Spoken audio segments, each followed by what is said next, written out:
राम शायद बल्कि सही भक्त आत्माओं को सभी साथ सुन समाज को मानव शरीर के कितने भागीदार हैं, ठीक है। इस बात को सबसे पहले वाणी में समझते हैं। सद्गुरु कबीर साहब ने रामायणी नंबर 78 में बताया है, मानुष जन्म चूके हूँ अपराधी, यह तन केर बहुत है साजी। तात जननी कहे पुत्र हमारा, स्वार्थ जान कीन प्रतिपारा। कामिनी कहे मोर पियो आही, बाघिन रूप गिरासा चाही। सुत कलत्र रहे लौ आई, लौ लाई यम की नाई रहे मुख बाई। काग गिद्ध दो मरण विचारे, सीकर स्वान दो पंथ निहारे। अग्नि कहे मैं ईतन जारो, पानी कहे मैं जरत उबारो। धरती कहे मोह मिल जाई, पवन कहे संग लेम उड़ाई।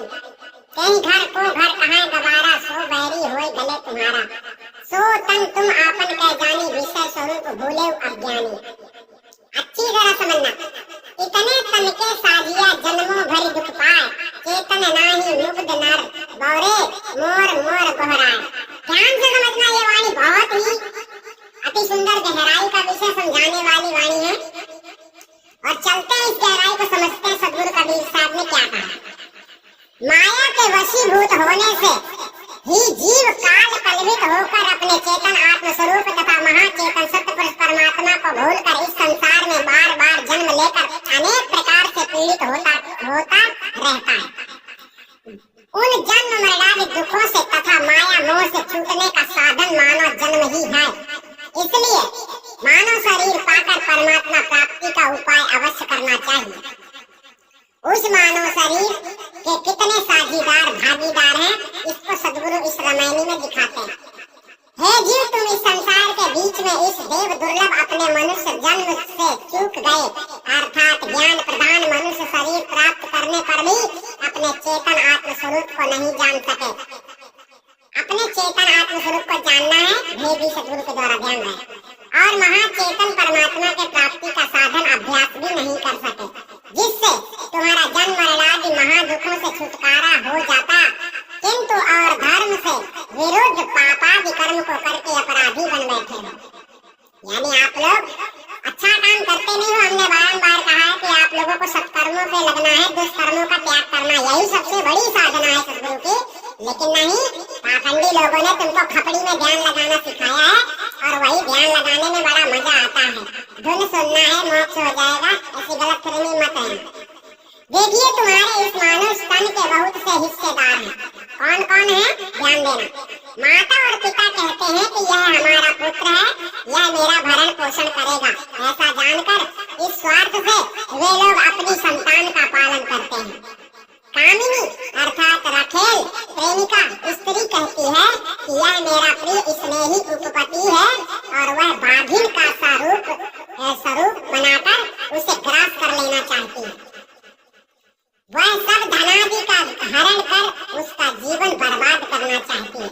इधर पुत्र पुत्री तथा विवाहित स्त्री पत्नी सदैव ध्यान लगाए रहते हैं कि इसके कमाए धन तथा शरीर से मुझे सुख मिलेगा। इस आशा से सदा यमराज की तरह मुख खोले रहते हैं। कौवे और गीद दोनों ही तुम्हारे मरण का विचार करते रहते हैं कि यह कब मरेगा, जो इसका मांस मुझे खाने को मिलेगा। सूकर और स्वान, सुअर और कुत्ते अथवा सियार और कुत्ते, ये दोनों तुम्हारे रास्ते को देख रहे हैं कि कब आता है। अग्नि कहती है कि मैं इसके शरीर को जला दूंगी, और जल कहता है कि मैं जलते हुए को बचा लूंगा। पृथ्वी कहती है कि यह शरीर मेरे में मिल जाए, क्योंकि इसमें मेरा अधिक अंश है। पवन कहता है कि इसमें मेरा भी भाग है, अतः मैं इस शरीर को उड़ाकर साथ ले जाऊंगा। सद्गुरु कहते हैं कि हे मूर्ख, जिस शरीर रूपी घर को तथा बाण घर को तुम अपना घर कहते हो, वह तो तुम्हारे गले की बेड़ी जंजीर है, अर्थात बंधन का कारण है। अतः तुमने उस शरीर को अपना करके समझ रखा है, अर्थात शरीर को ही अपना स्वरूप आत्मा मान लिया है। हे अज्ञानी जीव, तुम विषय के स्वरूप सौंदर्य में ही भूल गए हो। हे अज्ञानी जन, तुम्हारे इस शरीर के इतने हिस्सेदार हैं, फिर भी तुम इसको केवल अपना ही मान बैठे हो। केवल इतना ही नहीं, किंतु शरीर को ही अपना आत्म स्वरूप मान बैठे हो। अतः तुम शरीर नहीं हो, शरीर अनित्य विनाशी है, और तुम नित्य अविनाशी, उससे पृथक, उसके प्रकाशक साक्षी दृष्टा हो। शरीर जड़ है और तुम चेतन हो। तुम अज्ञानवश इस शरीर को ही अपना स्वरूप मानकर भूले पड़े हो। जब तुम्हारे इस शरीर के इतने हिस्सेदार हैं, तब तुम क्यों इसके मोह में पड़े हो? अतः इस शरीर से तुम ऐसा साधन करो कि जिससे सर्व बंधनों से छूटकर परमात्मा स्वरूप को प्राप्त हो जाओ। सदगुरु कहते हैं कि हे जीवो, तुम्हारे इस शरीर के इतने हिस्सेदार हैं और जिस शरीर में तुम जन्म भर दुख पाए हो, फिर भी हे मूर्ख बावले मनुष्य, तुम चेतते नहीं हो और यह मेरा है, यह मेरा है, इस प्रकार पुकारते हो। ऊपर कहे हुए पिता माता से लेकर पुत्र तक और अग्नि से लेकर पवन तक एवं इनसे उपलक्षित आकाश भी सब उस शरीर के भागीदार हैं, तो भी उसमें आसक्त रहता हुआ जीव जीवन भर दुख ही दुख पाता है, तो भी अज्ञानी मनुष्य नहीं चेतते हैं। यह मनुष्य शरीर देव दुर्लभ है, आता है आत्म कल्याण के साधन करने के लिए देवी सदगुरु की शरण में जाकर उस परम पुरुष परमात्मा की प्राप्ति का साधन करना चाहिए। ठीक है, सदगुरु कबीर साहब के हर वाणी में आप लोगों को यही बात देखने को मिलेगी, भेदी सदगुरु की शरण जाओ, भेदी सदगुरु की शरण जाओ। लेकिन इस संसार में ऐसे कुत्ते पाखंडी पैदा हो गए हैं जिन लोगों ने शब्द गुरु को पकड़ो, शब्द गुरु को पकड़ो, देवी गुरु क्या है, गुरु क्या है, देही गुरु क्या है, ऐसे ऐसे पाखंडी गुरु की मर्यादा को भंग करके घूमते हैं, सदगुरु के वचनों के खिलाफ चलते हैं और अपने आप को कबीर पंथ में कबीर का अवतार बतलाते हैं। ऐसे ऐसे पाखंडी पैदा हो गए, इसलिए उनसे दूर बचने के लिए सदगुरु के इस ज्ञान को आपको समझना है जो सत्य है, जो पक्षपात नहीं करता है।